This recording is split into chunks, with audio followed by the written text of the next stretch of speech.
Hey there, you're listening to Not Another TV Podcast, a podcast about television. This is episode 5, the week of March 16th, 2023. My name's Drew Koenig. With me this week, in my ever-expanding roster of co-hosts, is my friend Janelle from Telltale TV. Hello. Hello. Happy to be here. Janelle, tell us a little bit about yourself. Oh, wow. That's an open-ended, wonderful question. I love TV. That's a defining characteristic, I think. I love all manners of storytelling, but I think especially with COVID and being home, TV, and having kids where you have your midnight feedings, TV is a very important part of my life.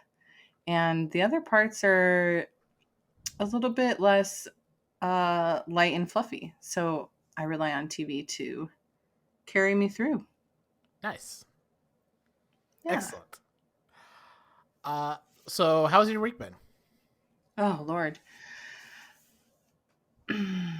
Okay, I've been recently sick, so it's been a recovery week. And that's always hard where you miss even half a day of work and all of a sudden you have 200 emails and everybody's wanting your attention. So it's been a little rough, but I am looking forward to being on the other side of it. And we had some good TV start back this week, and we had a really good we had some finale action happen that was really, really. We did. I was like, no, I want more. But it gets me through. Right. Yes. And I look at all this selfishly as somebody who has to come up with shows to cover on this podcast. So oh no, I just lost 2 or 3 of my shows. It's true, but then there's stuff that's coming.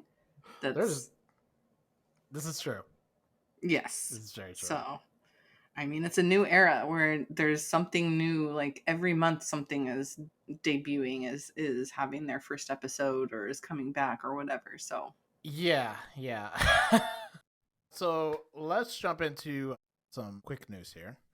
This will be pretty brief because there both is and is not a lot to say about this, but there's news over the past couple days that both Willow on Disney Plus and Willow has been canceled after 1 season, and A League of Their Own on Amazon Prime has been renewed second and final season, which will contain 4 episodes. So the sphere of sapphic-led TV shows that find any legs in TV right now are not substantial and continue not to be. Yeah, it's pretty pathetic, especially considering how different shows on the Amazon Prime platform, whatever, have underperformed in comparison to A League of Their Own. And yet they are renewed for a full second season, despite having a lot of controversy, big budgets, all of these issues, whereas A League of Their Own did so well without any advertisement, very, very, very limited advertisement. You had to be a, woman loving person. You have to be, you don't have to be, but this is a show that's geared towards lesbian lenses, right? And Right. so that's it seems to me the fandom that has really picked this up and who just gets this sapphic led, sapphic loving, just gets ignored all the time. And yet it still did really great, and it's such great storytelling, and it's also intersectional, and it does really great things with identity around how we dress and how we present ourselves, and being trans or being not wanting to have a particular label regarding your gender anyway. I'm obviously pretty disappointed, and I wonder if this is though an open door. With 4 episodes, it's not enough, but I wonder, depending on how those 4 episodes perform, if there could be more. But it's very frustrating. Yeah, I saw a report from Autostraddle today talking about basically everyone behind the scenes is fighting for more than 4 episodes.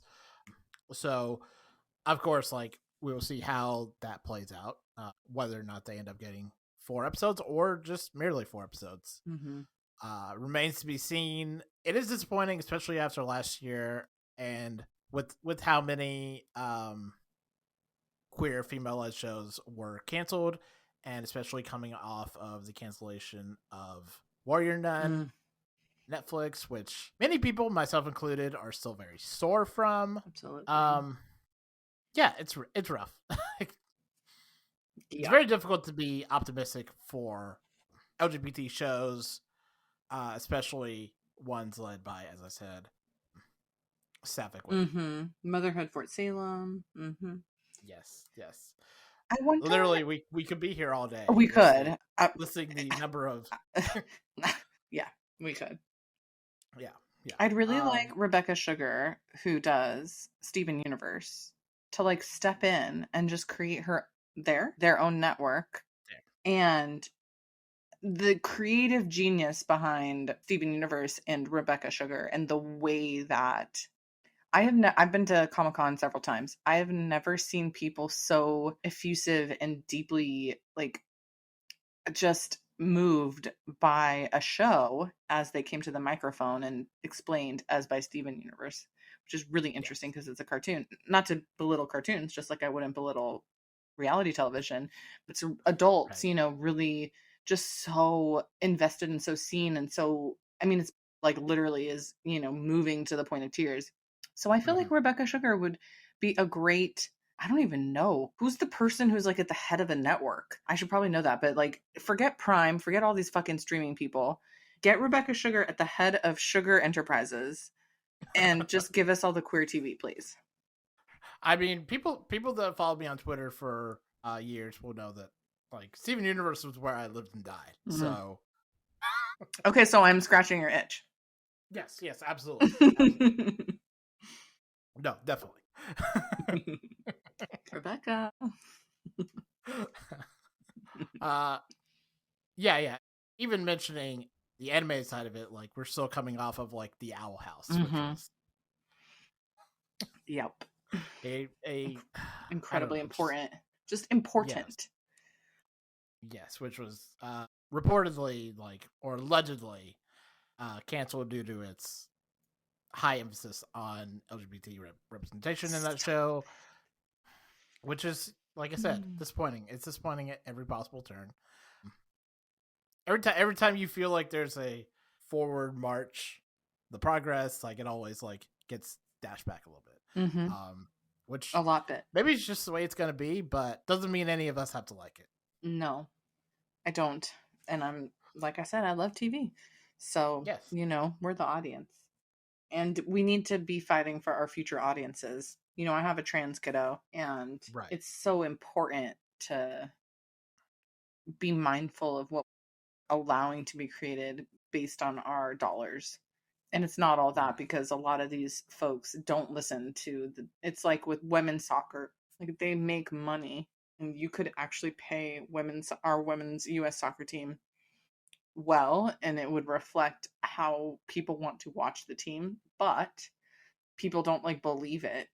It's like with, Everything Everywhere All at Once winning the Oscars that it did. Like, there still are going to be people who think, oh, people won't go and pay to see Asian-led movies and TV shows. It's a lie, but, all of the racism and misogyny and queerphobia creates this false narrative of the marketability of these shows. And I think that's honestly the root of all of it. They think these straight people, white men, are at the head of the table thinking, because this isn't me, this isn't marketable, this isn't something that's going to make me money. And they're stupid, because it's just false. Do you know how lesbians purchase? Oh my God. Like, not to be incredibly stereotypical, but like the way that they adorn their pets with goods, high quality, expensive goods. Yes. Cats in particular, but all sorts of pets. Anyway, we spend money. The queer community spends a shit ton of money.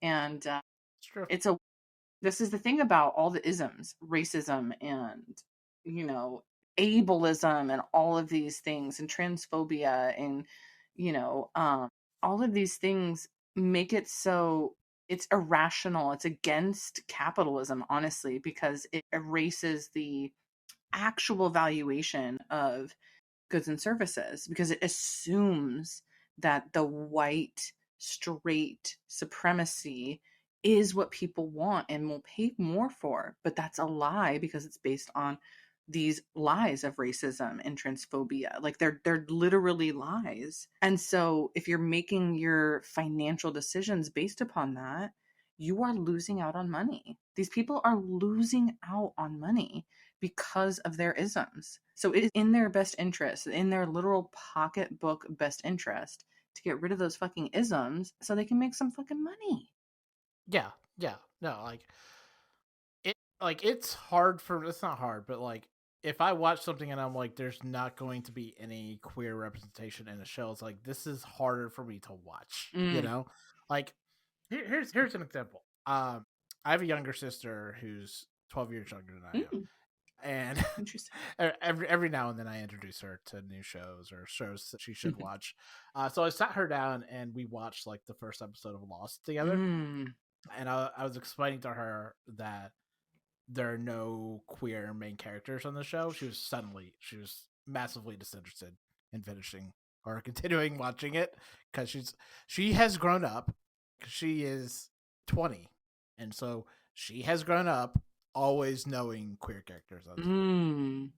That's So the idea that like fascinating. she could watch something and not see like, you know, a lesbian or a gay person or a bisexual, like a completely foreign concept to her, and one that she's not prepared to, like she's not going to like entertain. Mm. Yes, that's awesome. But like that, it's maybe it'll change, but I don't think so. And there's such like backlash. I mean, that's really interesting. That's really, really interesting because I do find myself even now, like where I'm watching shows and I'm like, okay, but like, why are there so many white people?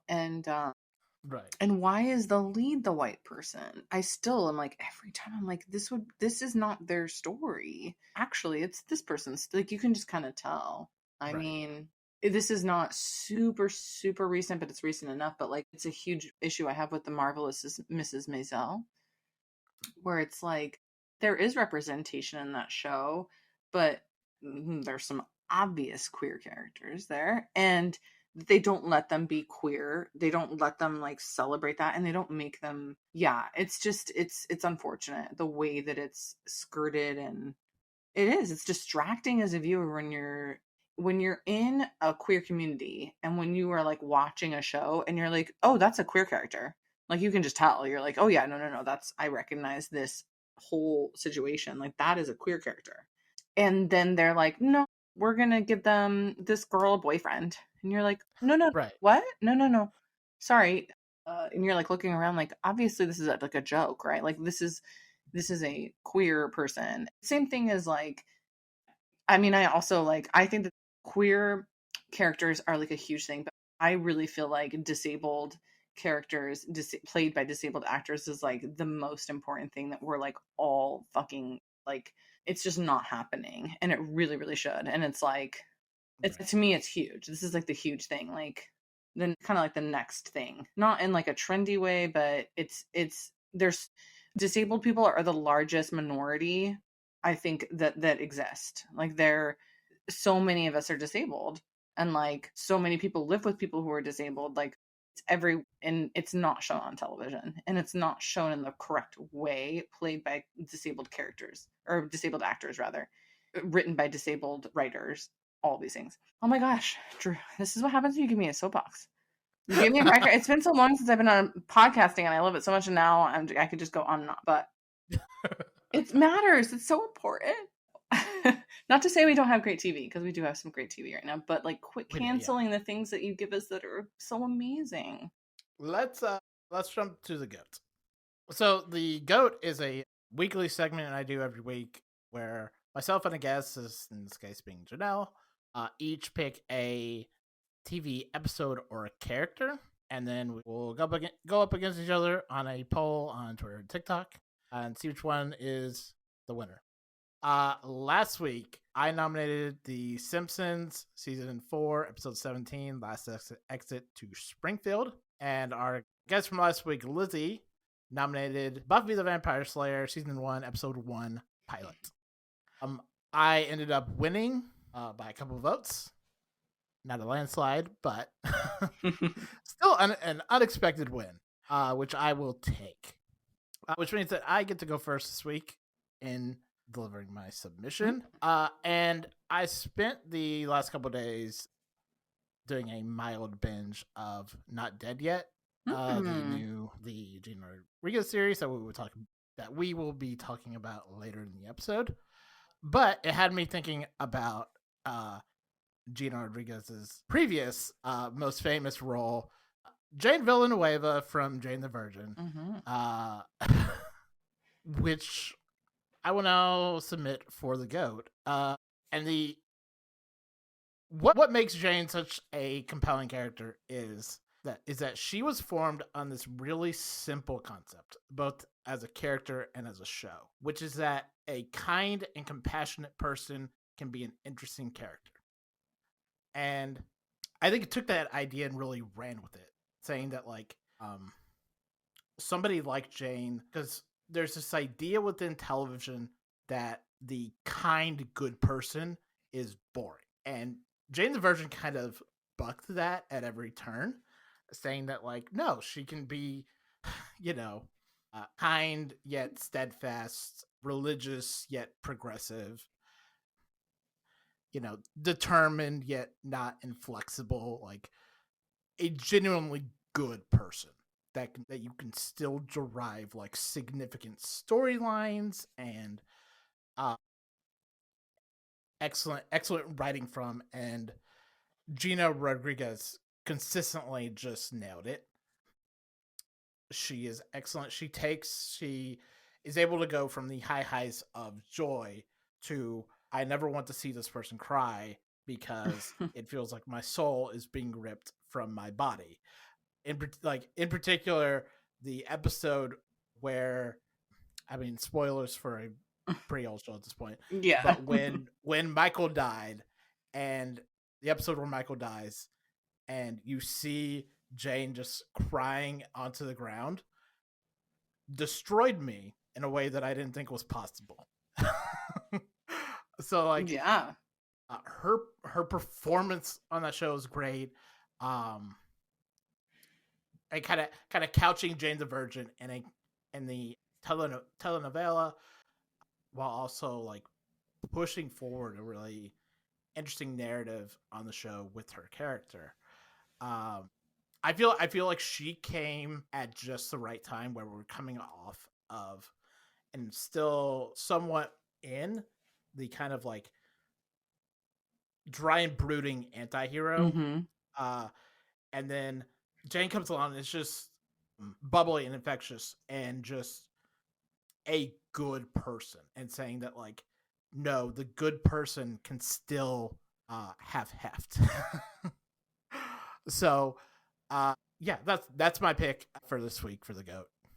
It's a really good pick. I enjoyed, and I agree with everything you've said, but I still have you beat for sure. Let me hear it. But I do appreciate that. So my pick for the GOAT is Vida, a criminally underwatched show, one of my absolute favorites. And its episode, I don't think it actually has a name, but it's the 3rd episode of season 2. And it is where the character Nico is introduced. And this episode of television, honestly, the whole season is people say this, oh my gosh, people say this about Fleabag, because Fleabag season 2 was a perfect season of television. I also agree about the 2nd season of Vida. I just think it was a perfect season of television. This episode includes a vaquero wedding between these 2 Mexican cowboys in their full garb, and it's celebratory, it's ridiculous, and it also gets at this well, first of all, it introduced Nico, which is one of my favorite characters on television, full stop. But it also just allows us to kind of go through identity in a really cool way, in a really celebratory way, a really great music way, musicality, I don't know what you call that, but it just it's just so fun. It's a fun episode of television, but it's also like so deeply cutting. And it's like, you know, kind of, so it travels, you know, with Emma, the character who's a main character, a protagonist. Her and her sister Lynn are the protagonists of this show. And Emma kind of like, she's encountering her queerness and she's going to this wedding as like a guest of her significant other. They just started being a significant other situation. And Emma is like guarded AF. And basically, the person that she's there with starts treating her in this very kind of disrespectful way, in the sense that that's just not her. Emma does not have boxes. She's like, no, I'm not going to say that I'm a lesbian. I'm not going to even like, I'm not going to say any of these things. Like, I'm just me, and I just don't really want labels, and I don't really think it's appropriate for you all to be judging how I like to do relationships. She's very top, but whatever. She wouldn't like that description because, you know, she doesn't want boxes. Anywho, Nico is this person who then comes into Emma's life and is like, yeah, I agree. And like, it's not all about that. And then just kind of like provides her this like intrigue, which characters like Emma need. Like, they need people to push them and to be like, hey, life is actually supposed to be fun. And I love fun. And I love that this episode, like, I am like such a person who's an episode about sister. Like, I love sisters. I love like all shows with sisters because I have sisters and I just think it's such a fascinating dynamic. So it's also looking at that dynamic, but also in like, how do people who haven't been allowed to be themselves as queer people encounter, when they can, the freedoms of like being themselves, but then when other queer people police them and say, well, no, you have to be in this box and that box. And if you're queer, if you're lesbian, if you like are this, then you have to like this. You have to love cats, and you have to like only hang out with queer people, and you have to like present queer. You have to look lesbian in order to like fit. And this episode of television really does a really fun, it's really fun and celebratory, but it also is like, no, that's not how it is. People are different. Everybody's different, and everybody gets humiliated, and everybody gets to celebrate, and everybody wants love and wants to be accepted. And everybody, like, there's platonic versions of that too. And there's familiar versions of it too. So I could just go on and on about how visually stunning this episode is, how like the relationships are just like so carefully crafted and wonderful. The writing is fantastic. And you're going to love Nico. So go watch this show. First of all, like, get the freaking membership that you need to watch this, Stars, whatever, to watch Vida. And then you'll see, because it's so good. You're going to like want to like have it on your soundtrack, even like you're going to get the freaking playlist and just like enjoy. So I think I win. Yeah, no, it's a good pick. Have you watched Vida? No, it was on my radar when it first came out, but like, I think like getting Stars wasn't as easy as it is now. So I was like, no, I'm not. I'm sure it'll. I was like, I'm sure it'll come around for me again at some point. Of course, please go watch it. I will give you my whatever. It's so good. It's a frustrating show because it should have had all. It's so good. The quality is insane. But it's just one of those unfortunate underwatched shows. Right. I feel like that's my freaking life, where I'm like, no, have you watched this? And people are like, no. And I'm like, God damn it. So that is the GOAT for this week, which is Jane Villanueva from Jane the Virgin, and Vida, I think you said season 2, episode 3. That's right. I don't think it has a title, but we can call it the Vaquero Wedding episode. Cool. Excellent. So the poll for this will be up on Twitter and TikTok, and you will have 2 days to vote before it closes. So we're now on to the rest of our.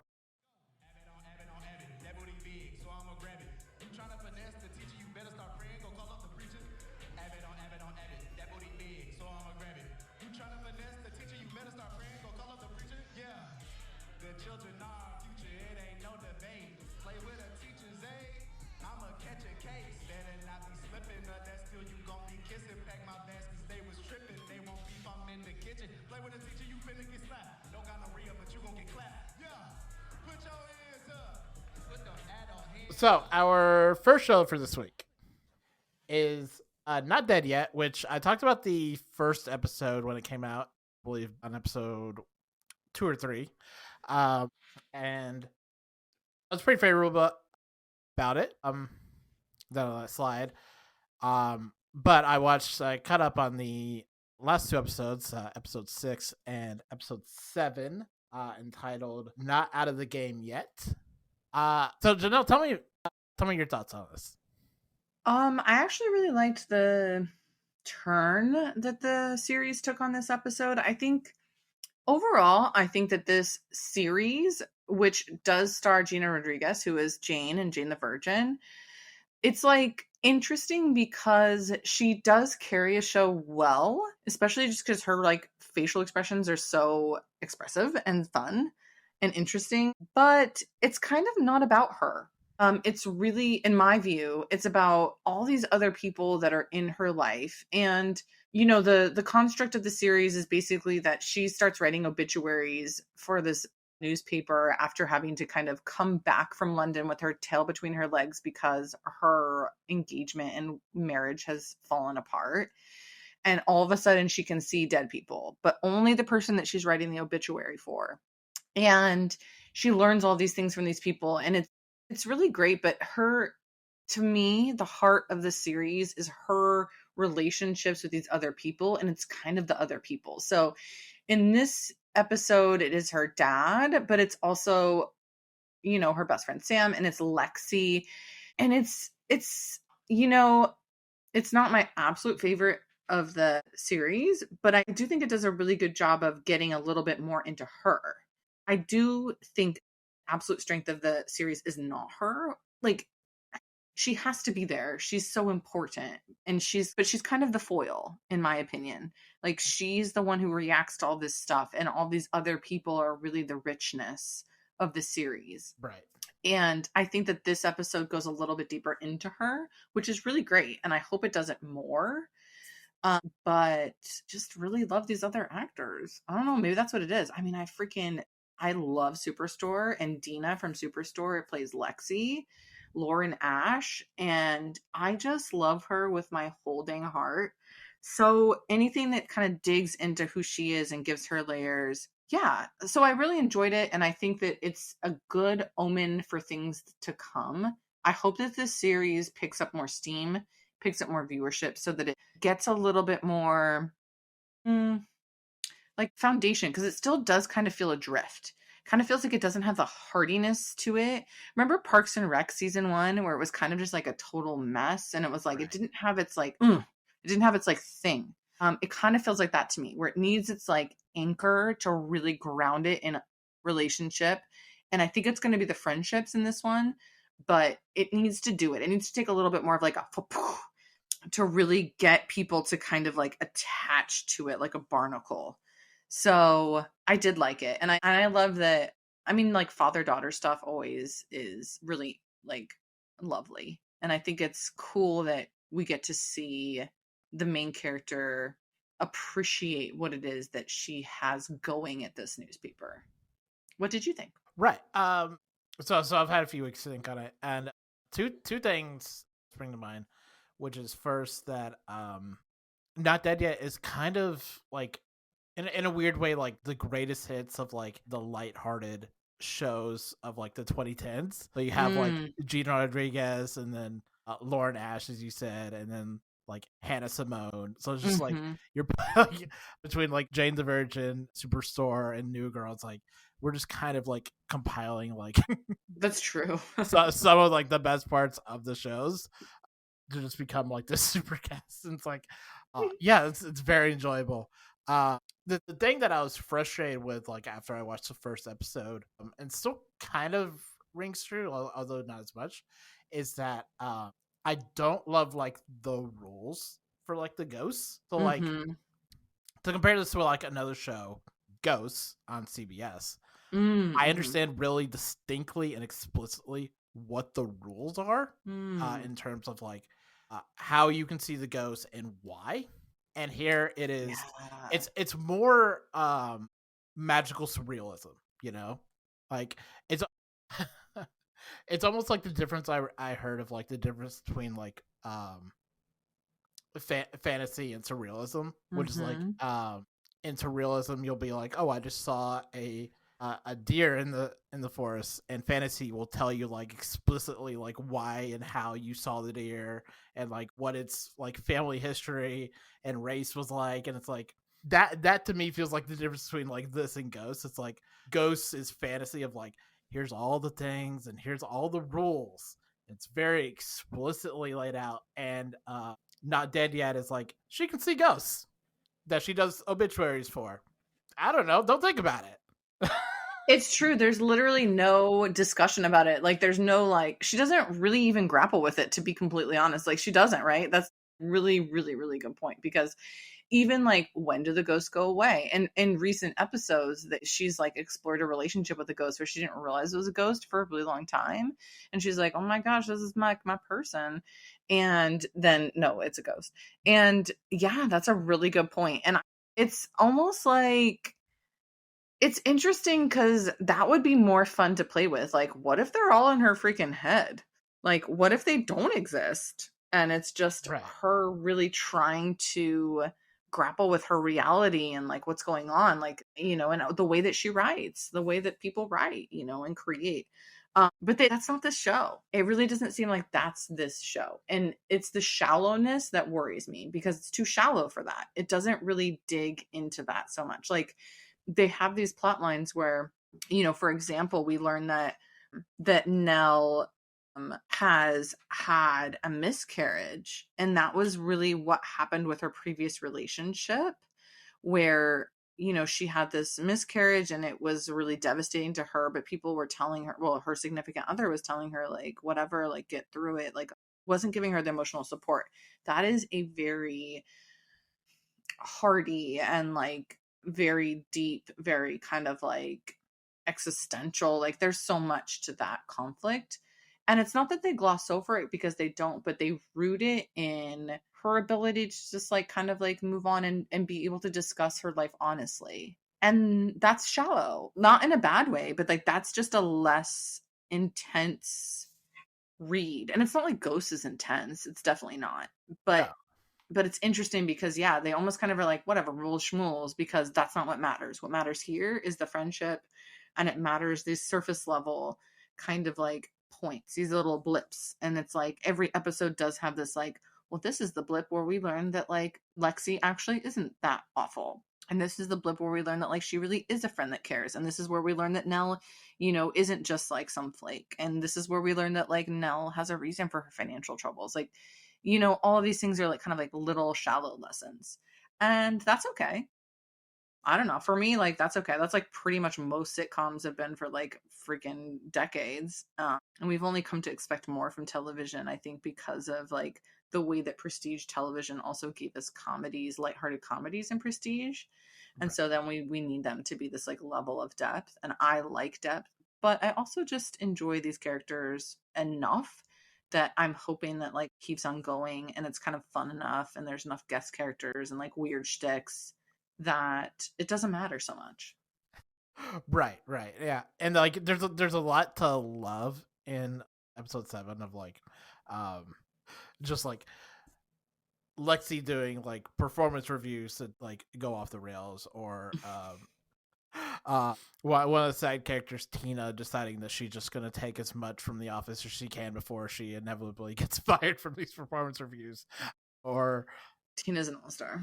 yeah. Or or like Edward being left alone with Nell's dad. Because he's literally the only person in the world that you don't want someone like that you've kept a secret from to hang out with. Like he's the Mm-hmm. one person in the entire world. And I love Edward to death. Like I love Edward. Oh yeah, I love Edward. Edward and Cricket are my favorites. yes, yes. Yeah. Like episode 6, Edward realizing that like he can just like get free shit because if he just Oh like my god. capitalizes on Cricket's sadness, like yes, it's That was, amazing. and well, and how she's like, yay, another game. Like I can find joy, and like they're so fun. Oh my gosh, I love that pairing too. I love that pairing, and Oh, that's another great. It's an ensemble, and it needs to like lean into the ensemble nature, like Superstore, like Parks and Rec, like The Office, whatever, like all these other things. Because even though Nell can carry it, like she's kind of just the contrivance. Like these Yes. other things are so fun and like so much more interesting and like yes, you're like, yeah, funny. You know? Yeah, no, definitely. Yeah. I do agree with what you're saying that like it feels like Not Dead Yet is waiting in the same way like Parks and Rec is waiting to like find a different groove. You know? Mm-hmm. Like it's Yeah. waiting to like go up Lock a in. notch, you Mm-hmm. know? Yeah, exactly. Exactly. And Mm-hmm. it either hasn't found that yet or it's biding its time until it can navigate that. Mm-hmm. But until then, I think it's still like as you said, it's a perfectly satisfying show Mm-hmm. Agreed. with a cast of characters who like cast of actors who like just know exactly what the assignment is, you know? Totally. And like should be on television. Like, yes, please. Yes, absolutely. So let's jump to next show of the week, which is Star Trek Picard. Mm-hmm. I haven't talked about the new season yet, but talk about season 3, episode 4, no win scenario specifically. And so Star Trek Picard is one that I've had complicated feelings over. To say that it has been an uneven series would probably be an understatement. The first season is okay. I don't love how it was plotted. Season 2 is perhaps actively bad. And then season 3 as it started is kind of providing it's fulfilling the promise that like a lot of us thought Picard would have like from the very start of both being a continuation of the story of Jean-Luc Picard played by Patrick Stewart, but also like kind of drawing on the next generation in some kind of significant way, which the first 2 seasons didn't really do very much. Like the first season was basically like here's Data's daughter, and like that has more or less been the extent of it over the 2 seasons. But now you've got like Jonathan Frakes as Will Riker and Worf, and like Geordi's supposed to show up at some point. So it's like we're really are fulfilling that promise of like we are drawing on the next generation, and like this episode and the previous one really kind of like dials on like this season in particular, and it's been like a kind of soft to hard reboot of the show, where like the last 2 seasons essentially don't matter. Is a kind of sequel series / season 2, not just like the next generation, but also Deep Space Nine. And I think plenty of people know that I am an avid evangelizer for Deep Space Nine. I think it's amazing. But like drawing on like significant plot threads from Deep Space Nine, but also like the cast and crew from from the next generation. And I think it is just so much fun. Like it's really just like being back with like characters that you love and know, and it's like, yes, this is I like all of this. And it's hopefully providing a kind of conclusion to that in a way that like Star Trek Nemesis was not, as being a very bad movie. But yeah, I have just been so very into this, and also like Jerry Ryan is 7 of 9 in this season, and also like on the last 2 seasons, she is exceptional.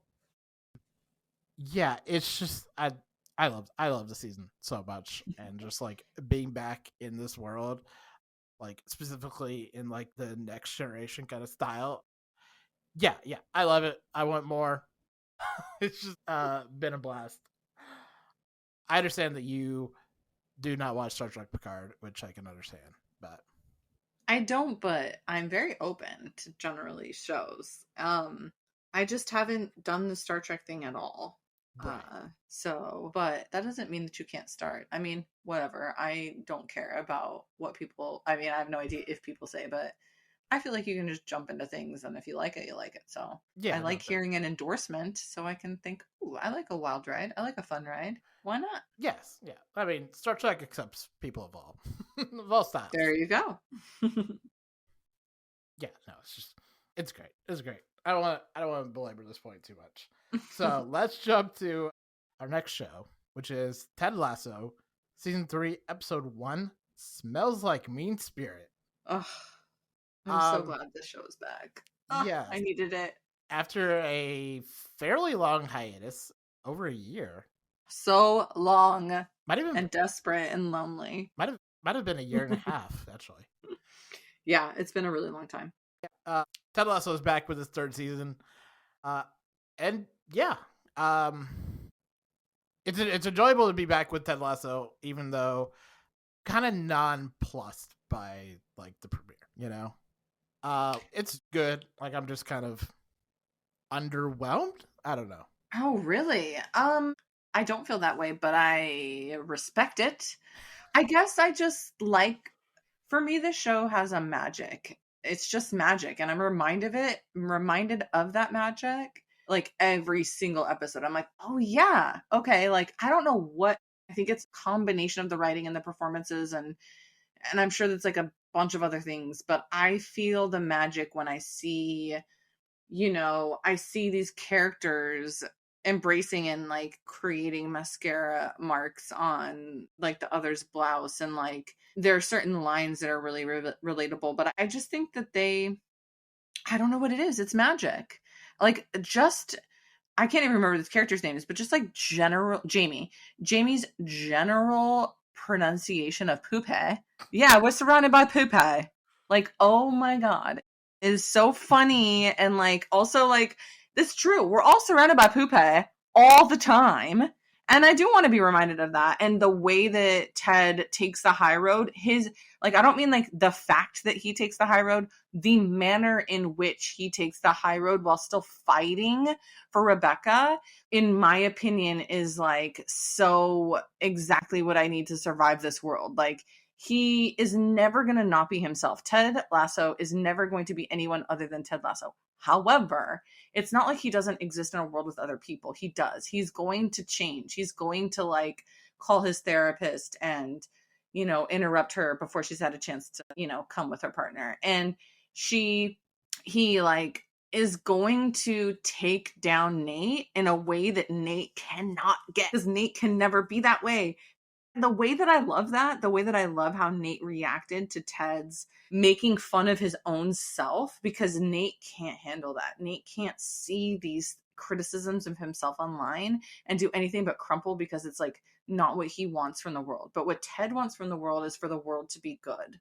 Like Ted wants people to be happy. He does want himself to be happy, but it's like the way that he does that is from other people to be who they are. Like he wants to give them space to do that. And that's such like a weird, like not weird, but it's like this like crazy, I don't know, it reminds me of like magical Easter egg that you would like see when you're shrooming. Like it's otherworldly, but it's not.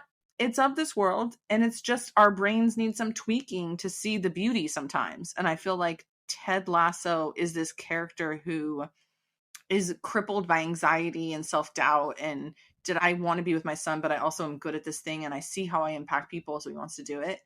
And he can't be anything other than authentic, which makes him so magical. And the way that we as people, when we're our authentic selves, allow others around us to become almost unicorns, because we like open up, oh, that's my cat being a unicorn. But like I don't know, to me it's magical, and I think that it tapped into it. I will say I am devastated by the breakup. Yes. And but I also love it, the sense that like, I don't know, like maybe we have a whole season where they can come back to each other, and Lord, if they do not end up together, I will riot.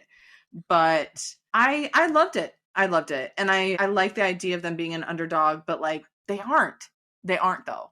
Like they are, like everybody's talking crap about them and they're like the lowest, but it's, to me, the message of this first episode of the third season, the final season, is like everybody is hating on them, and we as the audience know that all of these people are winners, and we know that Rupert and Nate are the losers. We know it. Like we can just tell by everything that we've learned. And that is like such a cool message. Like what is winning? What is being ranked highest? Like what does that really even like mean to us as individuals? Because Rupert's fighting for it. He's fighting for dominance. He's fighting to have power and to win. But he's never gonna win when it comes to Rebecca, because she has Ted and Keeley, and she has true love in her life. So he can't ever have it. And kind of the same with Nate, because he chose this. And then that symbolism of Ted Lasso choosing at the behest of his son to put Nate right beside him on the winning side together. Like, oof. To me, that was powerful. To me, that was like, yeah, like you're never going to lose when you include people, even people who are mean, even when they're so mean and unkind. You're never going to lose when you include them. Yeah, yeah. Yeah, I don't. To be clear, I don't disagree with anything you said. I don't know. I think partly I've kind of like have it in my mind that like from other people I know that have like watched more of the season that like it does go like at least like the first 4 episodes that people have seen have like a kind of weird trajectory. So I am kind of like looking at this and being like, yeah, this is kind of a, like, I don't know, like the vibe is off, I guess, for me, and I'm kind of waiting for like the second season to be like, or first the second episode to be like, no, we like are on a very definitive track here, like back in the groove of like, yeah, like a trajectory. Yeah. So like I'm not feeling it in this first episode, but that's not to say that it isn't there. Yeah. So for the most part, I'm just like trying to sit back because I try not to add a whole lot of discourse to like Ted Lasso in general, just because I don't know. Not doesn't always feel like something I need to contribute to. What do you mean? I don't know. It's kind of like, okay. Here's what I'll say. Like the reason I took so long in watching Ted Lasso is because like people enjoy it so much. Like people like Ted Lasso to such an extent, and I was worried before I watched it that like I wouldn't be at that level, and I don't want to be a downer. Essentially, I don't want to be a downer. I see. Yeah, you don't want to poo-poo on everybody's. Yeah. And then I watched it. I was like, this is good. I don't like it as much as like other people like it, but it's good. And that feels like the groove I'm at, but I don't always want to say that, Yeah, I totally get that. There was definitely like Succession. What's the other one? Ozarks. I'm like, I don't get it. Where I'm like, no, thank you. But cool. But yay for you. But no, I don't get why you all think this is amazing. But okay. Yeah. So like, I totally get that. Yeah, like I was prepared for that, and then I was like, oh no, I love it. Like, yeah, I've said this before. I like Ted Lasso a lot. I think it's a good show. I never disagree with anyone when they say like Ted Lasso is a great show. Mm-hmm. It's just like I said this last week, Lizzie who covers it at Fangirls, like it's just a matter of degrees. Right. Totally. Yes.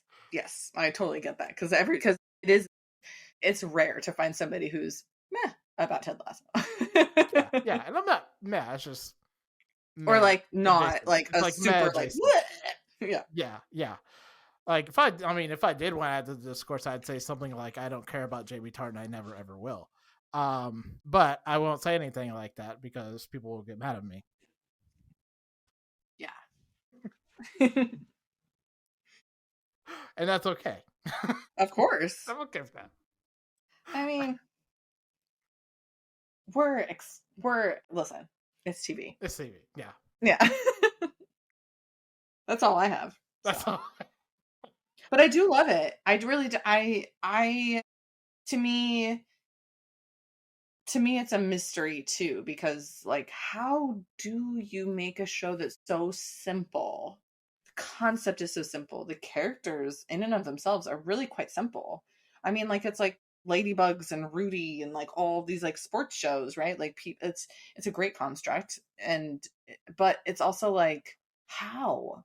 Like, why? Yeah, which I love. I love that idea of like, how did this happen this way, where this particular group of people on all, behind and in front of the camera came to be so quickly reach out of the screen and grab so many people. And it's not everybody, and that's completely fine, obviously. Right. And it's such, because okay, so we're going to talk about The Last of Us, but I think for The Last of Us, it's like there's so many elements that you get it. Like, you get why it's so exceptional. for Ted Lasso, it's kind of like, what is it? Because what's the difference between Not Dead Yet and Ted Lasso? Not much. Obviously, like general plot line, but like having these characters that are very familiar, but then having something that's like kind of super different. For her, she can see dead people for obituaries, but for like Ted Lasso, he's like this person who's like random American in this other football land, and so he's this fish out of water too. So we've Right. got two fish out of water shows. Why is Ted Lasso so enigmatic and attractive and like sucks you in for so many people, for in the way that it has, to where people are just like buying Apple subscriptions left and right. Yeah. I mean, yeah. I haven't had Apple TV in months, and I got it for this. So. Mm-hmm. Yeah. So let's jump to our next show, which is Abbott Elementary Season 2, Episode 19, Festival. We talked about Episode 18, Teacher Appreciation, last week. I just want to touch on this week's episode a little bit, and then talk about it granularly. Perfect. Where this is the episode where the teachers attempt to make a big show of stopping the switch from public school to charter school. And I'll say in the most oblique way that I can is that it is an absolutely delightful episode. And there's just so many great moments in this episode. Without giving too much away. Okay, and you're being so nice by not giving it away, because I am an avid Abbott fan, but I have not watched this episode. So we're going to talk about it anyway, and you can spoil me into the ground. I really don't mind. So we can do that. And I also, do want to talk about, I don't know, like, this show is so good. Mm-hmm. And this charter, like, so I have taught public school, high school, not elementary school, but I have taught public high school in Baltimore City, public schools. And I have also taught in Southern California charter schools. And the way that this show does the thing that it does, which is like make it really funny and really relatable, but also highlight the ways in which there are certain elements in our society that are taking away education from our young people in public schools and making it so much more difficult for them to just like reach the levels of education that they should be able to have, is fascinating. And I don't know, in this episode, so my favorites on this show, I came to this later, but I love Ava. Love her. Also, her name is Janelle. And I'm like, well, okay, yes, please. But she's like a character that I've come to love so much more. I really, really hated in the first season how she like sexually harassed Gregory. I thought that was a real flaw in the whole show, where I was like, this isn't funny. I don't like watching this. I don't think it's fun. I don't know. Like, no, this isn't, you don't need this. You don't need to have this like really inappropriate, from my view. It was very like, I didn't like it. I thought it was too easy. I thought it was not great. And they've just really moved away from that in a way that I really enjoy. So I think she's hilarious. And I love how they're developing her as a character. And I love Mr. Johnson. He's like my favorite. So, Drew, am I going to love this episode? Yes. Amazing. There are excellent Ava moments, excellent Mr. Johnson moments. There's a funny gag of them holding a like ostensibly a fundraising festival at the school, and Mr. Johnson has a line of parents coming in and waves them with a curling iron. That fits.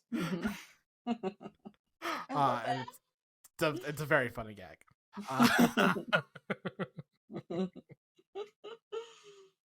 So I have kind of a not controversial, but maybe unpopular opinion in that I do love Gregory and Janine, but I don't care. Like, I'm like, meh, that's cool. Oh, that's cute. But like Parks and Rec, like there are other like ships where I'm like, yes, but I like them, but they're not the show to me. Like, I am so much more invested in like a bunch of the other characters and their relationships. And It's interesting because I'm such a shipper, so it's interesting that that's not actually the dynamic that I'm most excited to see every week. Right. Mm-hmm. Yeah, and I'm not a shipper just by default. Like, so sometimes I go back to like the way that like I watch TV, like when I was a teenager or like in my early 20s, of like a ship would happen and I'd go, okay, that's nice. Mm-hmm. Which is sometimes like the mode I find myself in, and that is like like how I feel about this. It's like, okay, yeah, that's good, yeah. Like, but most of the time ships just happen and I go, okay, and nod my head, okay, I get it, yep. Mm-hmm. So yeah, yeah. Which is to say, yes, I totally get it. Yes. I mean, I shared my controversial opinion last week, which was that, and I've said this on a lot of episodes, probably back on Lost Cause, but the episodes that are like super focused on Janine, I don't think are the best. I agree. Like, I kind of got in trouble with this last week with Ooh, the I love episodes, it. I love it. that where like I think like the early half of like this season had this problem of like Janine trying to do something really optimistic and zealous, and then it not working out, and she has to be brought back down to Earth, and then she gets a pep talk, and then she's right back to the space she was, and then like she does this for like 4 or 5 or 6 episodes a season. That's like, okay, Mm-hmm. that's Mm-hmm. not the best. Like that was the thing that I did not enjoy from this season of an otherwise very good show.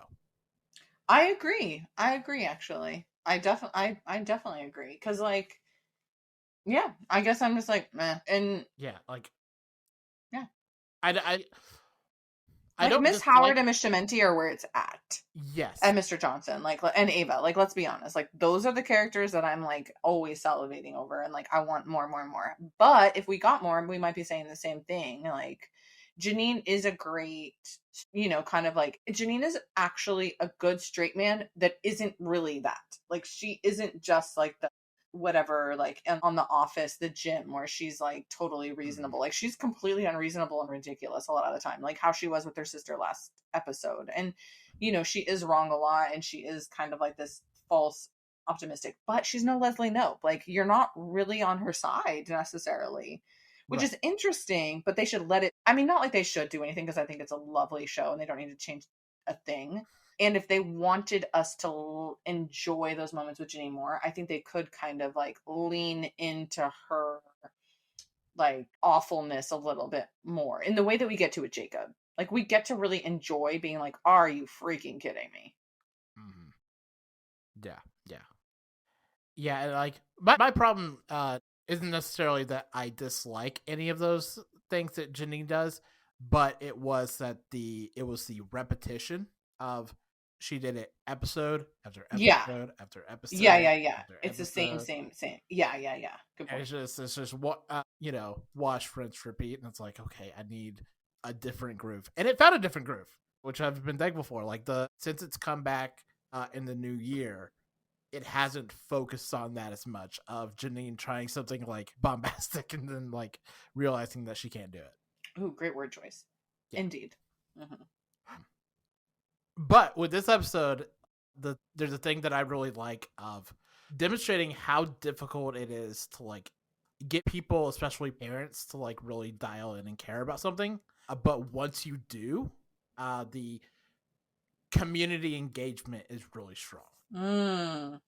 Which is the thing that I really liked in this episode, and kind of like the entire episode trying to figure out how to navigate getting people to care about something. Like there's a scene of Janine trying to get signatures, and she's talking to the parent, and he's like, "I don't want to do anything about polar bears or climate change," and she's like, "No, this isn't about any of that."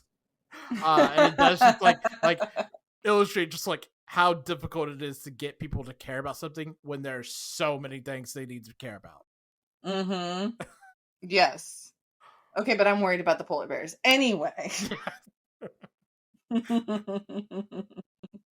I heard they had a pretty good year though. Okay, if you could write on either Not Dead Yet, Ted Lasso, or Abbott Elementary, not considering their acclaim or like what you would get from it or whatever, but just like generally speaking, like you got the enjoyment of being able to write and you are qualified, whatever that means, which one would you choose? Not Dead Yet feels like the one that's closest to like my personality type, right?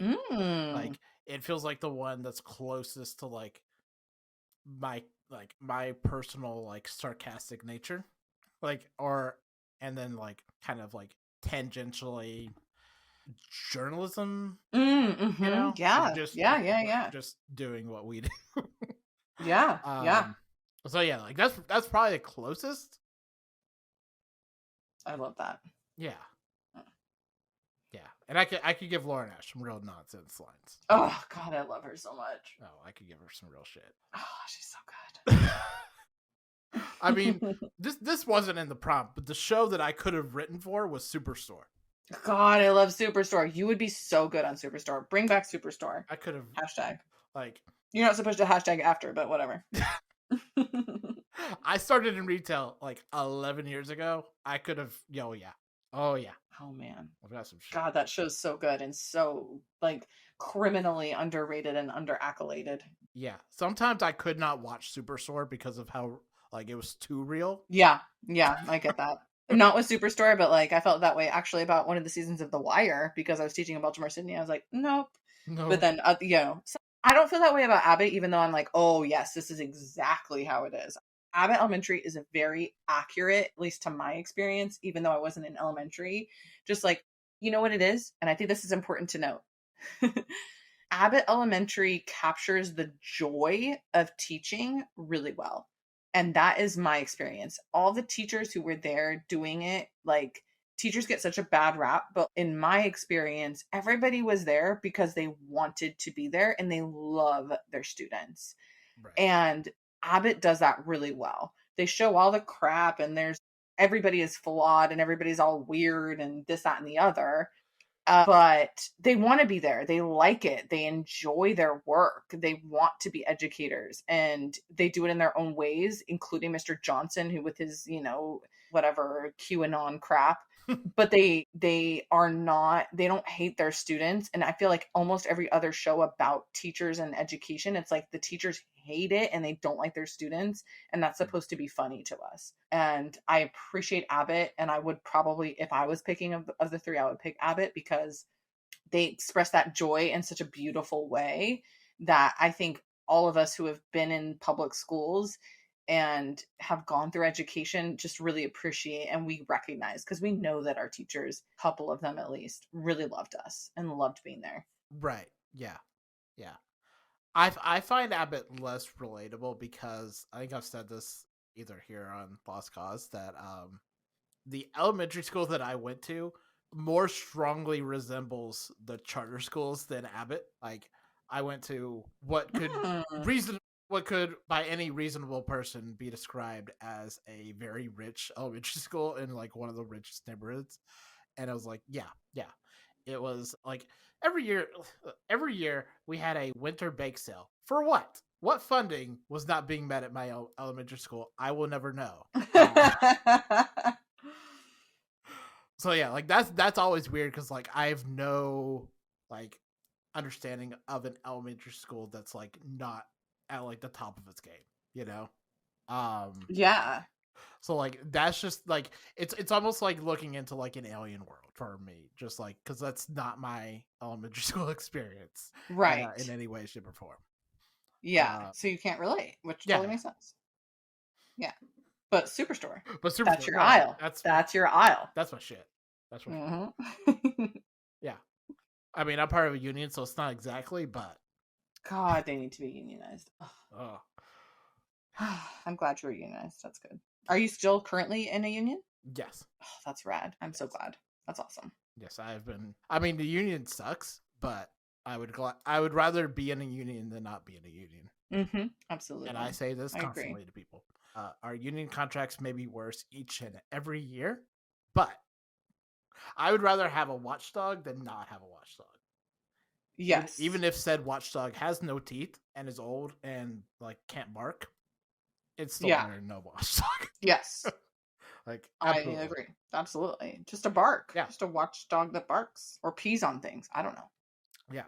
Like, we did, okay, so, like, we did a switchover system from, like, for payroll, Mm-hmm. and it was a absolute clusterfuck. Like, there were, Mm. like, we actually were in the news about this, of, like, there have been, like, millions of unpaid, like, just dollars that, like, We're because sitting where?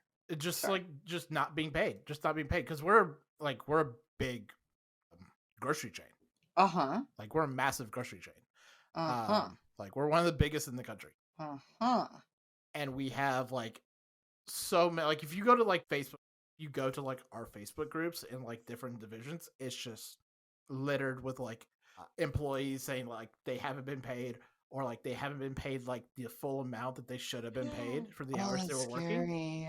And this was, like, the moment the union was like, oh, this is our shit, this is where we come, this is where we wake up. Absolutely. They're like, I we're mean, not that's having this basic. shit. Basic. Pay up. Pay me what you owe me. Exactly. Mhm. Oh, so let's move on to our next show. Okay, yes. Hold on Which one is second. I'm so sorry. Hold on 1 second. I'm so sorry. Like okay. literally 20 seconds. Okay, I'll be right back. Is that okay? that's fine. I'm so sorry, Drew. I'll be right back. I'm very sorry. I'm back. Okay, On to our next show. on to our next show. Okay, so our next show here is Poker Face Season 1, Episode 10, The Hook. And this was the season finale for Poker Face. So, Janelle, what did you think of this finale? I loved it. Yeah, I really liked it. I feel like it brought us back to what I liked about the season, or the series rather, originally, because I really enjoy Charlie and her like talent, and kind of like stretching it and using it in ways that aren't, I don't even know actually. Like I just liked it coming back to this bookend of the beginning of the series, of the season anyway. And I liked her with her sister a lot. I thought that Clea Duvall was absolutely phenomenal. I didn't love, there were parts of it that were clunky, and I thought they kind of rushed through some, and then you were like, wait, what? But I really liked the surprise of her not being in mortal harm from the, I can't remember his name, Sterling, the big boss. Mm-hmm. And then that immediately going to hell. I kind of wish that Benjamin Bratt's character was a little bit less of a villain, like, and a little bit more ambiguous, or like we understood why he did what he did, like why he was so fed up, other than just having to like live in hotels for a long time. But yeah, okay, so I might be talking too much, so I apologize, but I read something about Charlie, kind of speculation about Charlie having mythical abilities, considering what she's survived. And obviously, she already has this kind of mythical ability of truth telling, but also kind of maybe something else, even how she's able to survive these scenarios. And I find that really fascinating. So I'm excited how it's going to go for the second, with like the 5 families, and like how she's going to, actually like evade capture. I find that really exciting. But I also kind of wish she had said yes to Beatrix. Right. Like, I really do. I wish she had been like, all right, let me try it. And like, we could have seen her in the casino world for a little bit, because I actually think that that's a setting in the very first episode of the series that I enjoyed. I liked seeing her in the casinos. So it's probably my favorite setting, other than the barbecue episode. Yeah. I really liked seeing her in the casino, and then like the trailer park. Like, that to me is like really good with her character. But I was satisfied, and there was a lull in the season for me, big time. Probably episodes like 4 to 8 or whatever, where I was like, I don't know, it's losing me. And I really felt like it kind of, the episode before this one, the penultimate, was like excellent. I really, really, really enjoyed it. And then this one I thought was really like, reminiscent of the first, and carried it home really nicely. So I liked it. Right. So I'd say overall, I've really, really liked the season.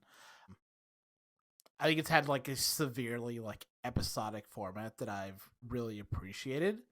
Of, kind of like as a lot of people said, a kind of Columbo or Murder She Wrote kind of vibe, Or Veronica Mars. or Veronica Mars. Yes. Mm. Or Veronica Mars meets iZombie. Yeah, yeah, yeah. Um, specifically in like Murder She Wrote kind of way of Charlie being a kind of like angel of death wherever she goes. And, yeah. Yes. And so like I think I said this last week, but like one of the things that I've really enjoyed about Poker Face is how it is a show that's kind of responding to like propaganda shows and like understanding that people are more cognizant of the way that we watch those shows now, and trying to find like an avenue of solving mysteries, solving crimes, solving murders that doesn't involve police. Mm-hmm. And so like this entire season of Charlie trying to find a way to punish murderers without always bringing the police in. Yes. And this being like one of the only times that like the police are explicitly involved in the case. Mm-hmm. Interesting, but not really. Yep, not really. Like she's almost vigilante style, like giving like almost like a daredevil to a Ben Urich kind of thing of like giving them specifically giving them the pieces that they need to like nail somebody to a wall. So like I appreciate that. I like the but I'm a cheerleader reunion between Natasha Lyonne and Clea Duvall. Drew, I have never seen that movie. I think that's a natural crime. I'm gonna have my queer card stolen. I think that's a natural crime. Revoked. But it's very good. Although there's a conversation that Charlie and her sister have where her sister is talking about like the good she must do on the road. And I don't quite understand how her sister has that like understanding of Charlie, because she should just understand Charlie as somebody who like went to a lot of poker games, like went on the road, went to a lot of poker games, and then kind of got stuck at a casino, you know? Well, I would so, disagree like, with that, right? So ostensibly she's had this talent her whole life. Right. And it was only when she was discovered by the mainstream, even though she tried to hide it, that she really got roped into that. She got too big. And she kind of always knew. So to me, I read it as like Charlie has always been trying to hide in plain sight. But if she is mythical, she's kind of always, if she's a Jesus character, right? If she has this kind of like death is always attracted to her, but so is like redemption or truth. She hasn't chosen it. So that's been with her whole life. So ostensibly her sister has seen that too. She has seen her sister always be the star, always be the center, always be the thing that other people go to because she has this weird talent. But also she's not evil. She uses it for good. Even when she could have turned that into like this huge moneymaker, she has never chosen to. So I bet you that her sisters get it. Sisters, in my opinion, can see all of the amazing things and all of the worst things. They're your worst critic and your biggest champion in like literally one breath. Yeah. I have two younger sisters, and my mom used to say about me and the older one, we are the best of friends and the most bitter of enemies. Yes. Yes. Yeah. So that completely tracks. Yeah. Yeah. I can't remember who I said this to recently, but like some of the most bitter, vicious arguments I've ever had in my life are with my sister. Yes. because they get you, your sisters. I'm sure it's true for brothers as well, but for me personally, it's been my sisters. Like they don't understand me, but they like they can like call you in a way that you They're the only people that understand how you grew up, and that's kind of everything. Yeah. Yeah. What was I gonna say? Uh, the decision to cast Ron Perlman as the as Adrian Brody's dad in the show is just fucking A plus. No, no. I have nothing further to add to, like, just outstanding. Just like Mhm. whoever I would have thought could be, like, basically like Southwest mob boss. Oh my gosh, yes. There's no, I can't imagine anyone better than Ron Perlman. Like, it's just Yeah. perfect. And yeah, like you said, like his pivot from like I'm gonna kill you to I'd like you to work for me. It's just perfect. It's a twist that only he and a few other actors could like really convincingly pull off. Like, making you feel like going from like this is a monster that could devour me to this is the devil, basically. Yes. Like this is like this is the devil that like I'm making a bargain with. Yes. And it's just it's excellent. And then the literal Chekhov's gun throughout the episode Yes. is wonderfully staged, wonderfully executed. I agree. Yeah. What you said about Benjamin Bratt, I agree with you. They needed to make him more or less of yeah. They needed to make him more present or drop him back down as a red herring. But completely agree. The weird space of him being like he's a bad guy, essentially, is what is left here. Like he locks her in the boat, she can still get through the sunroof. Like like he's dumb. He's dumb. Like he doesn't know what he's doing. But it's not funny done. Like they could have played into that too. Like he's like bumbling, but like he wasn't quite bumbling. He was just never there on time. Yeah. Like, I love him. I like him as an actor. Yeah, like he was good throughout the season as like a kind of looming threat. Yeah, but like ramp it up. Yeah, like or dial it down. Yeah,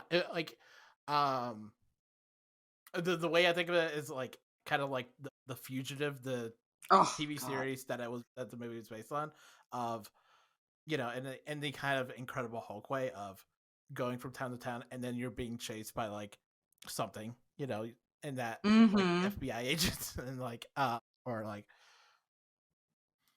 what was it? It was like marshals. And just like have that looming threat, but you don't always need to see that threat.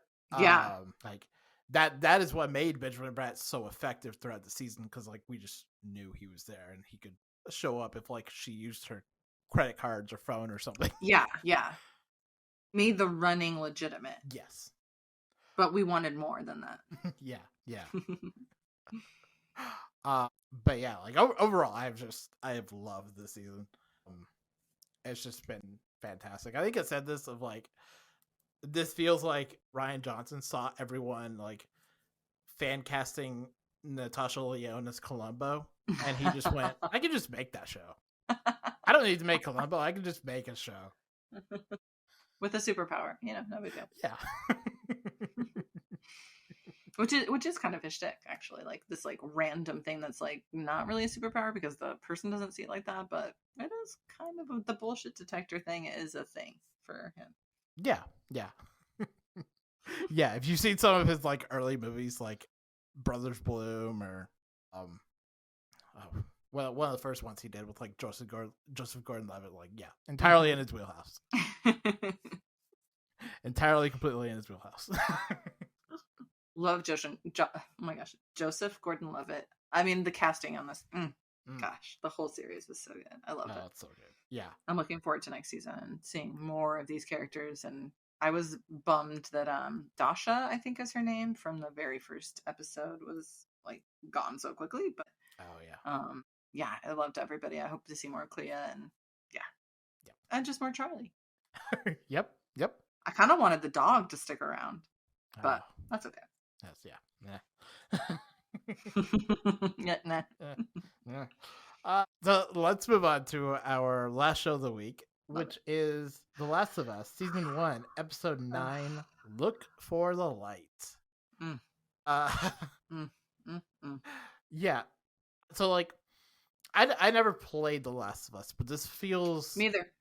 Even just like some of the like broad strokes that I know about The Last of Us, like this feels like one of the most like direct adaptations that the series has done. Of like, we're gonna do the giraffes, and then we're gonna do the hospital, and we're gonna do like the stuff with the fireflies. Like, yeah, this all feels like the most like game to screen adaptation that this show has done so far, of like just kind of being like text for text here. But it's great. Like, stuff with the giraffe is amazing. I loved that part. Yeah, and like the giraffe being like a real fucking giraffe, like I love that. Even though everyone online seems to think that it is a fake giraffe. No, I read it was a real giraffe. Yeah, it's a real giraffe. Everything else is fake. Yeah. Everything else is CGI, so it makes it. The giraffe is the only confusing. real thing in that scene, other than Pedro Pascal and Bella Ramsey. Yeah. But yeah, like just like recreating like one of the like most like joyous and relaxing parts of the game, and then just contrasting that against like the last part of the episode. Yeah. Where now like everyone gets to have the same argument, but debate that people had like 10 years ago when the game first came out, which is like, what is the right thing to do? And the reason it's debate and not an argument is there is no right thing to do. Like, that's the point. Yeah. That's the point of The Last of Us, which is there is no right thing to do. Well, and in this world, literally no one has done the right thing. Because look at where they are, right? So like everything that we've seen, every like the fireflies and the containment, the quarantine centers, and I mean probably those like 2 lovely natives who were just like chilling in Montana were probably the only people who did the right thing. But even she was like, I don't want to come here. Like, nobody has managed to do the, like, even Joel's brother, like he didn't let him know, and they're there and he's building this, they're in a communist situation, but like they partly do that by like not letting anybody know about the resources that they have. So arguably they aren't doing it either. So I think you're right. Like, it's not an argument. It's kind of like there's no answer, because even if the fireflies had killed her and were able to like try to build this thing, like who's to say that that wouldn't have gotten completely corrupted like everything else and wouldn't have been provided? Like, what would they do? What would they do with that? Right? Yeah. Like, I've seen discourse online, like even prior to this, like weeks prior to this, being like, the fireflies had no way of making a cure. They had no way of manufacturing, distributing, which isn't the point, right? The point is like, you have to take at face value that they can, right? And then you have to ask yourself, if you are Joel, what do you do, right? Do you let the fireflies kill her, and maybe potentially develop a cure?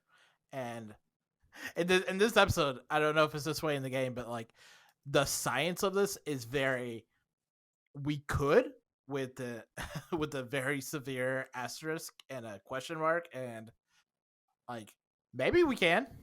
Yeah.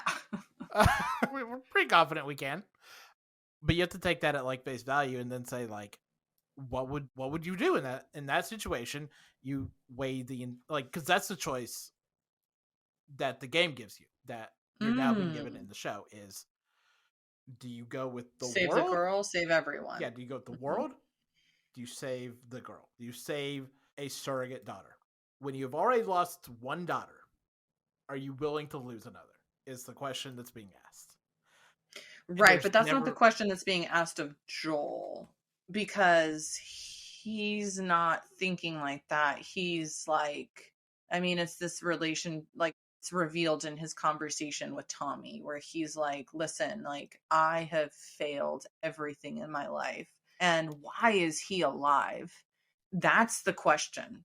That, and I think that that's kind of it. Why the fuck is he still alive? You know, it's like Hamilton, right? Like why, you know, like when so many around me have died, everybody else has died. Everybody else hasn't make it. Tess didn't make it. His friend, like nobody has made it. He has made it. And Tommy has made it, but Tommy is who he was supposed to save and he didn't. Tommy saved himself. So what the fuck is his purpose?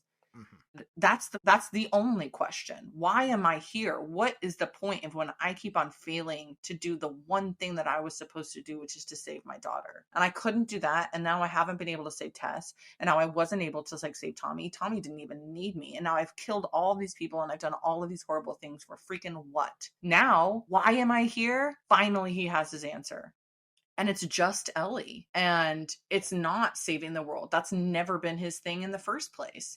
It was always his daughter, his family. That was always like why he has these talents that he has, why he's so gifted and willing and able to do these things that other people cannot accomplish. So I don't think it was ever a choice. I don't think he ever even contemplated that binary that people are talking about that makes sense in the game. Like, oh, do you choose the world or saving the world or choosing the girl? Like, no, the world is done. The world is gone. Right. It's not there. You're never going to save the world. The world is absolutely gone. The world has vanished. It's not there anymore to save. What's there is this daughter that he now has. So I think that the question is only how. Mhm. It's not one or two. It's how am I going to do this? How do I make sure that she lives? And that's the only thing that matters to him. Right. So, or that's my read on it anyway, and probably an obvious read. I'm not deep, but I think it's like I saw things on Twitter beforehand and I've been spoiled, which is totally fine actually, but about kind of like defending Joel after the episode, like defending what he has decided to do. And I think that's really interesting because I never even like okay, this is a real stretch, but just go for me. Go with me on this ride. Have you ever read the BFG by Roald Dahl? I have not. So it's the story of a giant, and this is a giant who's a big friendly giant as opposed to the other giants that are awful human being eaters. And it's interesting because basically this giant, the big friendly giant, ends up like stealing this girl from an orphanage who isn't supposed to know that he exists, but he ends up accidentally kind of waking her up. And so he steals her and he takes her back to this giant's lair. And he kind of makes this point because she learns that these giants go into London and all over the world and they eat children. They go and they love it. They love eating kids. They're just like nom, nom, nom, nom, nom, nom. And she's horrified. Like little girl Sophie is like, this is not right. This is not okay. Like how is this going to happen? Like no, no, no, no, no. We have to stop them.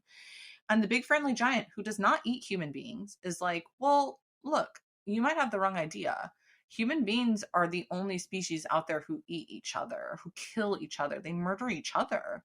Other beings don't do that. Snakes don't do that. Spiders don't do that, whatever, which is not totally true. There are other creatures. But the point in the book is kind of like, who do you think you are? You see yourself as the star of the story. So you are some kind of exception to being the villain. And it's a kid's book, but I think that that's a very like there are some parallels there because I think in this story it's like it's a survival story and these characters are in a world that we can't imagine, but that comes to life in this new morality and this new sense of survival and this new sense of identity and like what is it to be a person?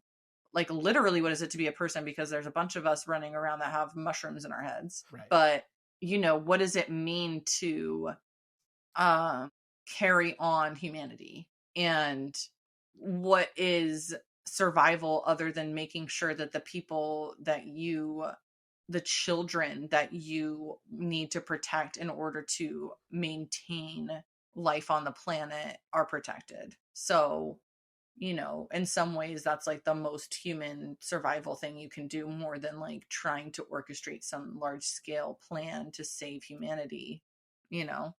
That's Yeah. like, y'all already failed, like y'all should be extinct. And maybe they should, just let that happen, because did this to yourselves.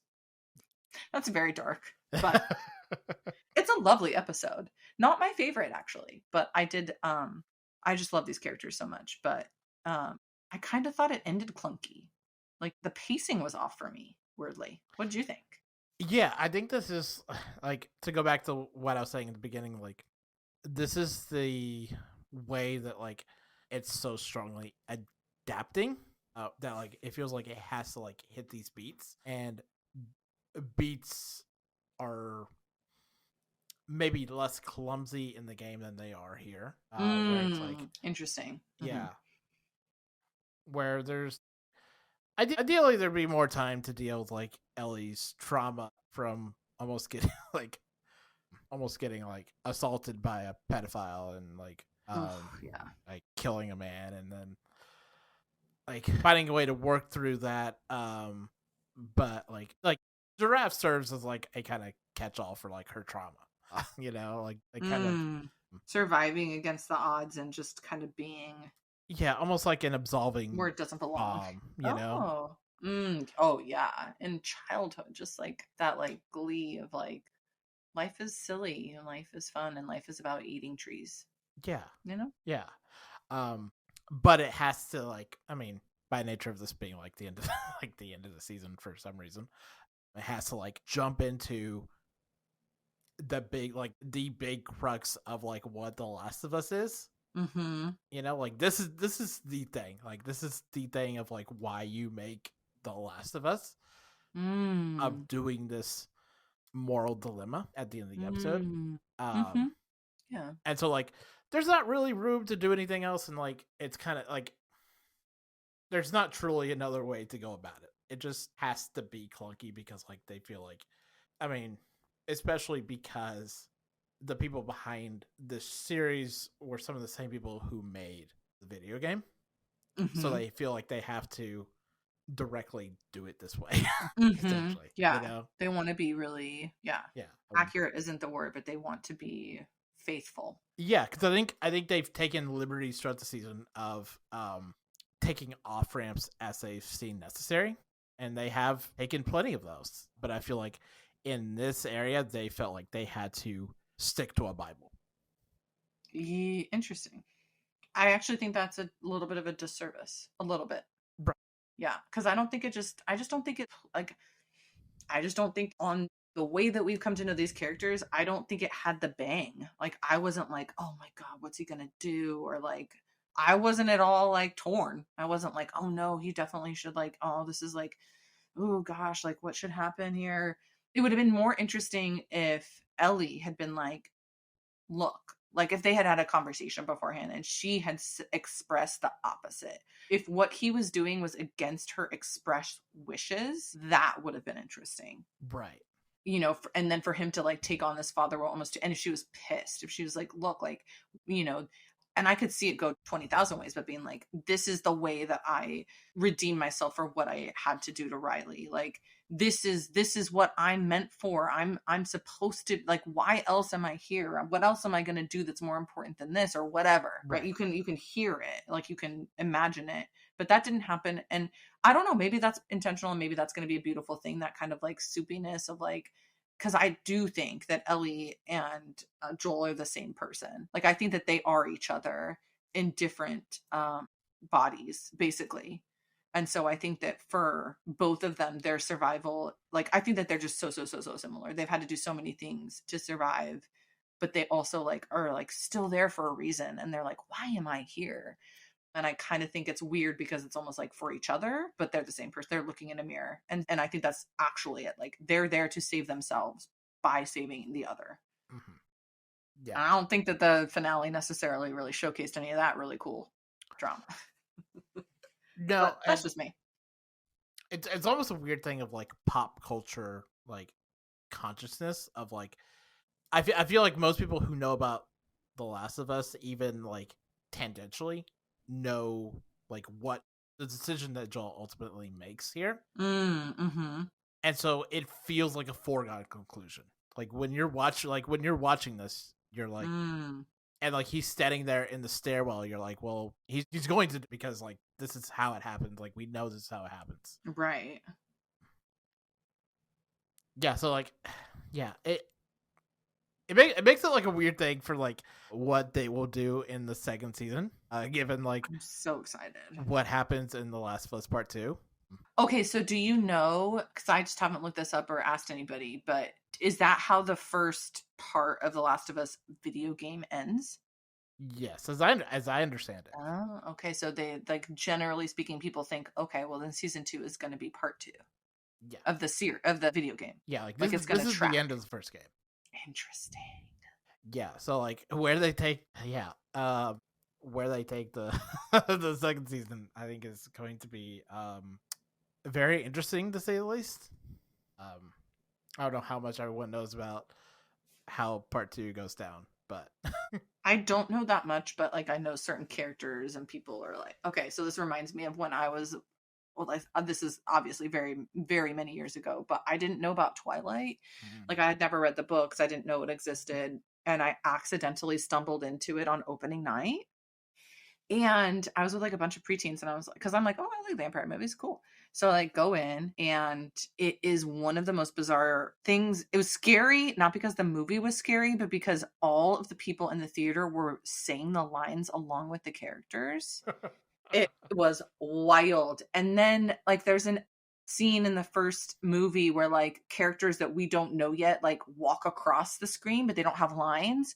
And the way that the audience screamed and like pointed and screamed, where you're like, oh shit, like obviously that is somebody. I felt like that about The Last of Us 2, where people are like, oh, that like one character that like hid behind the pillar, like that's gonna be this person, and that's a super Dina or whatever, super significant. So you like learn that you're gonna know these people. right.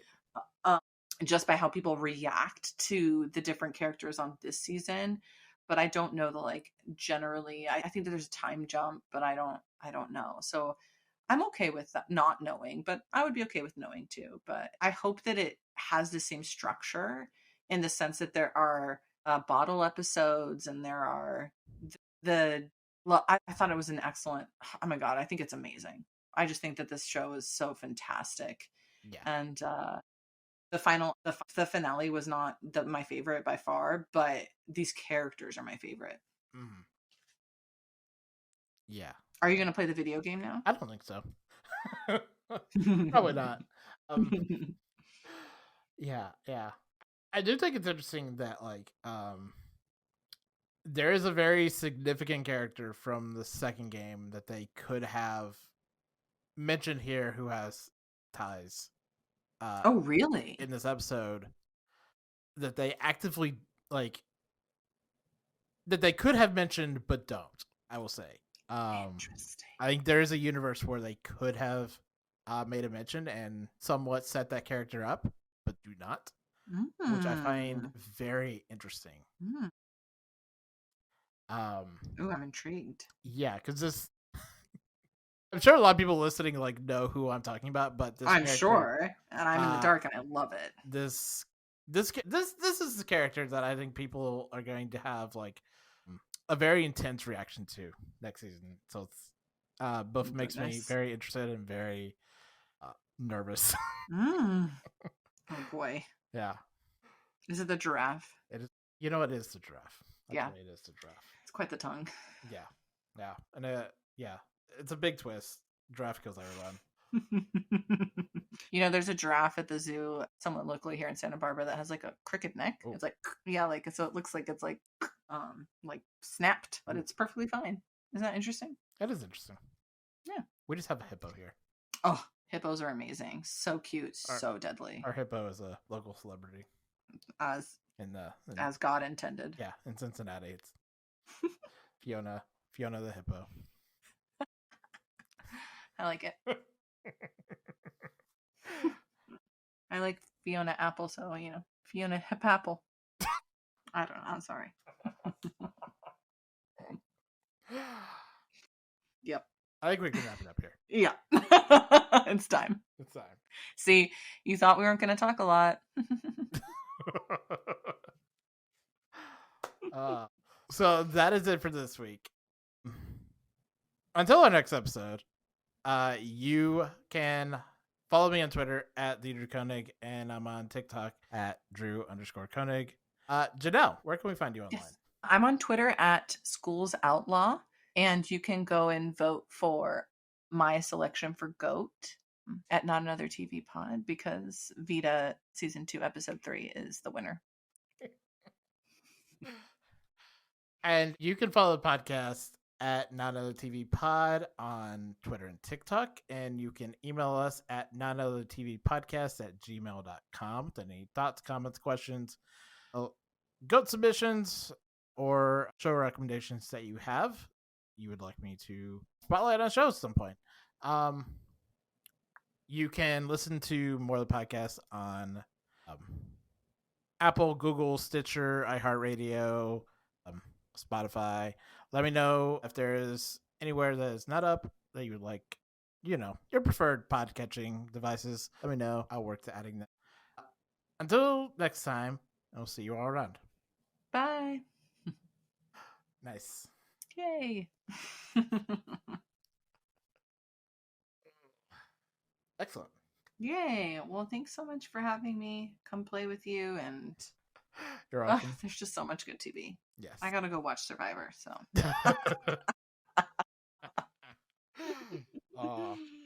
Yeah.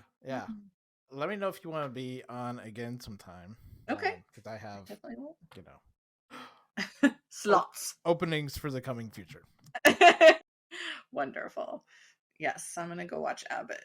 Probably also in Survivor, but okay. I'm so excited. This was fun, Drew. Yay. Yeah. All right, well, I'm gonna hop off. All right. Talk to you later. See ya. Do I have to do anything? Like, do I have to press anything? No, we should be good. Okay, cool. Bye. Bye.